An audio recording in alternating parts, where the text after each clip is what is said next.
sistema na pwede mong ibigay doon sa mga kalapatids natin na mga bago lang dito sa sa paglalaro ng sa racing pigeon? Ano yung mayroon ka bang sikreto or sa training, anong ginagawa mo?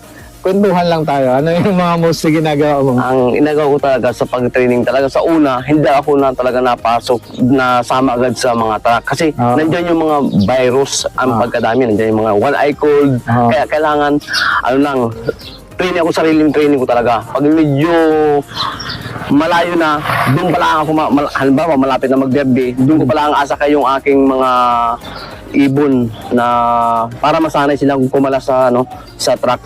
Doon sa mga bago namang mga newbie, kailangan talaga tumutok sila doon sa mga ibon nila. Hindi man bigay sila ng bigay ng mga gamot, kahit napakalapit ng bungabong, ruwas, tantad halos yung mga atay ng ibon,